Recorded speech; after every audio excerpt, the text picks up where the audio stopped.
Have you ever felt like you're just existing, not really living, just going through the motions? You wake up, you work, you eat, you sleep, and you repeat. You have a job, a roof over your head, and people who care about you.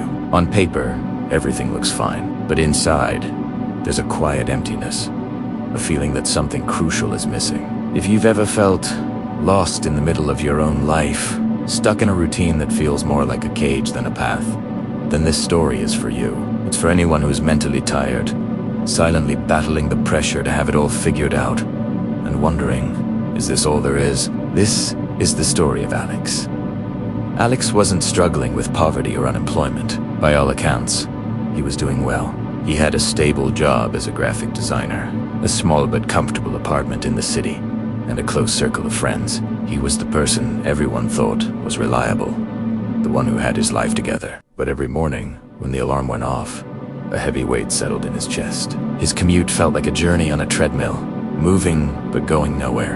At work, he'd stare at his screen, creating designs for clients, but feeling a deep disconnect from the vibrant colors he was using. It was just pixels, just another task to check off a list. Evenings were the hardest. His friends would invite him out, and he'd go, smiling and laughing at the right moments, but his mind was somewhere else. Replaying conversations, second-guessing decisions, and comparing his life to the curated perfection he saw on social media. His friends were getting promotions, Blingos is traveling the world, and Alex, he was just here. The pressure wasn't coming from anyone in particular. It was a silent, internal hum, a voice that whispered he should be happier, more ambitious, more something. He was tired of overthinking, tired of feeling like an imposter in his own success story. One rainy Tuesday, the feeling was overwhelming. He'd just finished a big project at work, one that should have brought a sense of accomplishment. Instead, he just felt hollow.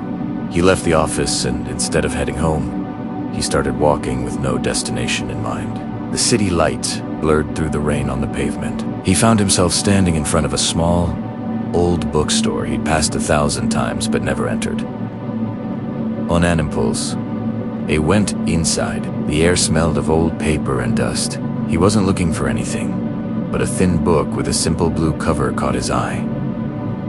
The title was The Art of Noticing. He bought it and went home, and for the first time in months, he didn't turn on the TV or scroll through his phone. He just read. The book wasn't about grand adventures or life-changing secrets. It was about finding meaning in the small, overlooked details of daily life. The way sunlight hits a wall, the taste of a fresh cup of coffee, the sound of rain against the window. It argued that a meaningful life wasn't about achieving big goals, but about being present for the small moments that make up our days. That night, something shifted in Alex.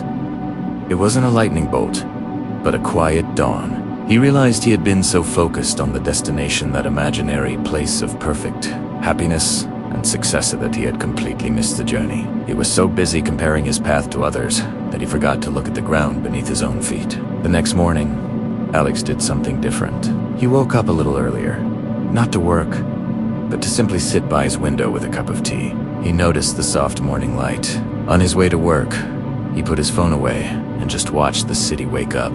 He started a small sketchbook, not for a client, but for himself, drawing simple things he saw. A unique-looking leaf, an interesting shadow, the pattern on a stranger's scarf. He began to see his life not as a checklist of achievements, but as a collection of moments. His work started to feel different, too.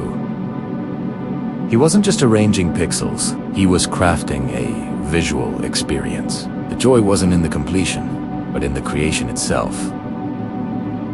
The pressure didn't vanish overnight. The voice of comparison still whispered sometimes, but now, Alex had a way to quiet it. He learned that purpose isn't some grand, hidden treasure you have to find. It's something you build, moment by moment, choice by choice. It's about deciding to be present. The real journey isn't about escaping your life. It's about learning to fully arrive in it. It's realizing that a good life isn't measured by its highlights, but by the richness of its ordinary days. If Alex's story feels familiar, remember this: you are not stuck. You are not behind.